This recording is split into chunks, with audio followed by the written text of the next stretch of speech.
اور دیگر علاقوں میں گلاؤ جلاؤ کیا اور 2 بینکوں سمیت متعدد سرکاری عمارتوں کے شیشے توڑ دیے۔ جہاں پہ بھی ظلم ہو، حبیب جالب صاحب نے اس ظلم کے خلاف ہمیشہ سینہ سفر ہو کر جدوجہد کی اور جام شہادت نوش کیا۔ سول ہسپتال سے حبیب جالب کی لاش کو پوسٹ مارٹم کے بعد گورنر ہاؤس کے سامنے احتجاج کے لیے لے جایا جا رہا تھا کہ TNT چوک پر پولیس نے مظاہرین کو آگے بڑھنے سے روک دیا اور مزاحمت کرنے پر ان پر آنسو گیس کا استعمال کیا۔ مقتول سیاسی رہنما کو بعد ازاں ان کے آبائی قبرستان میں سپرد خاک کر دیا گیا۔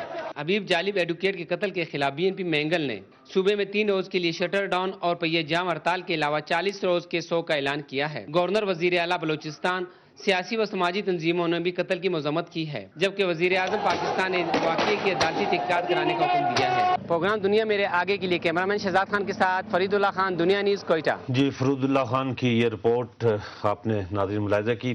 اور مشتاق نہیں، 1 منٹ، اس میں ایک تھوڑا سا میرے لیے باعث اطمینان، تمہیں یہ بات پتہ ہے کہ بلوچستان کی فکر مجھے کتنی رہتی ہے۔ اسلام آباد میں بھی حبیب جالب جب عدلیہ کی تحریک تھی، بالکل میڈیا کی آزادی کی تحریک تھی، مسنگ لوگوں کے لیے تھی، تو ہمیشہ جب بھی وہ موصوف اسلام آباد میں ہوتے تھے تو سب سے نمایاں ہوتے تھے۔ تو آج اسلام آباد میں ایکٹیوسٹ، انہیں جب یہ اطلاع ملی کہ یہ ہوا ہے تو انہوں نے بھی 5 بجے اپنی پکٹ کی نیشنل پریس کلب میں اظہار یکجہتی کے لیے، افسوس کے لیے، دکھ کے لیے۔ تو اس کے وہاں جو لوگ تھے انہوں نے کیا کہا، پھر اس کے بعد بالکل کہ دکھ یہاں تک بھی ہے۔ جالب کے جواب دو، یہ وردی کیسی وردی ہے، جواب دو۔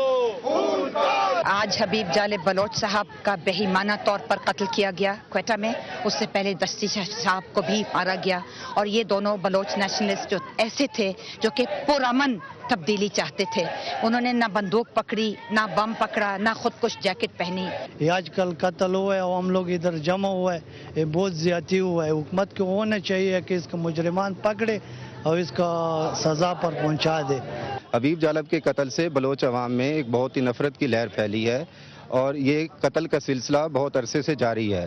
نواب اکبر بگٹی کے قتل سے لے کے اب تک سچویشن پہلے سے بہت ہی ورس ہوتی جا رہی ہے اور حکومت اس کے بارے میں کوئی بھی لائحہ عمل تیار کرنے میں ناکام رہی ہے۔ حبیب جالب بلوچ صاحب جن کو شہید کر دیا گیا ہے، جو ہم سمجھتے ہیں کہ اس کے پیچھے جو نا مضبوط قوتوں کا ہاتھ ہے، جو ہم انسانی حقوق کے علمبردار عالمی دنیا اور اقوام متحدہ سے سخت نوٹس کرنے کی اپیل لیتے ہیں۔ بلوچستان کے اندر جس طرف حالات جا رہے ہیں، ہم پنجاب سے یہ پیغام دینا چاہتے ہیں بلوچستان کے عوام کو کہ پنجاب کے جو محنت کش عوام ہیں، جو غریب عوام ہیں، وہ بلوچستان کے عوام کے رائٹس کی مکمل طور پہ حمایت کرتے ہیں۔ ہم سمجھتے ہیں کہ یہ 2 واقعے یہ بہت بڑے واقعے ہیں بلوچستان کے لیے۔ اگر آپ ان دونوں شخصیات کی تاریخ اٹھا کے دیکھ لیں، یہ دونوں ایسے لوگ تھے، یہ سیاسی کارکن تھے، بالخصوص سیاسی کارکن۔ ان کا یہ بالکل کوئی امیر یا کوئی طاقتور بیک گراؤنڈ نہیں تھا، یا اپنے BSO کے زمانے میں ان لوگوں نے سیاست کی۔ غریب لوگ تھے، اپنی محنت مزدوری سے یہ سامنے آئے، انہوں نے اپنی قوم کے لیے ان گنت خدمات انجام دی تھیں۔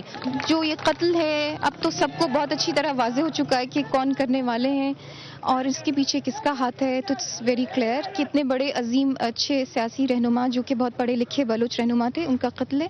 ہاں جی، ایک دفعہ یہ جہاں پہ جب عدلیہ کی تحریک چل رہی تھی نصر صاحب، تو ہم نے یہاں لگایا ہوا تھا کیمپ، اس وقت میلوڈی میں پریس کلب تھا، ہم فٹ پاتھ پہ بیٹھے تھے، تو اچانک جو ہے نا کوئی 1:30-2 بجے کا ٹائم تھا، بالکل لائن لگا کے، تو وہاں پہ آپ کو پتا ان کی اپنی ایک وجہ قطع تھی، لمبے بال تھے یہ، تو آواز لگی کہ جالب آ گیا، جالب آ گیا، ٹھیک ہے۔ تو اس وقت احمد فراز صاحب بھی تھے، شاید احمد میر صاحب بھی تھے، ہم سارے لوگ بیٹھے تھے، تو وہ آئے، انہوں نے کہا جی میں بھی صرف کسی اور کام سے آیا تھا، لیکن چونکہ مجھے پتا ہے کہ یہاں جرنلسٹوں کا سول سوسائٹی کا ایک کیمپ لگا ہوا ہے، تو میں حاضری بالکل میڈیا پہ پابندی ہے، اور ہمارے ساتھ وہ 1.5-2 گھنٹے بیٹھے رہے فٹ پاتھ پہ، اور کہا انہوں نے پورا اپنا بلوچستان کا کیس بھی ڈسکس کیا ہمارے ساتھ۔ وہ مجھے آج رہ کے یاد آیا کہ اس ملک میں ایک ایسے سیاسی کارکن کو مارا گیا، لیکن اس کے ساتھ ساتھ دوسری طرف یہ بھی دیکھیں نصر صاحب، یہاں پر بھی ابھی ہمیں 2-3 ایسے میں کہ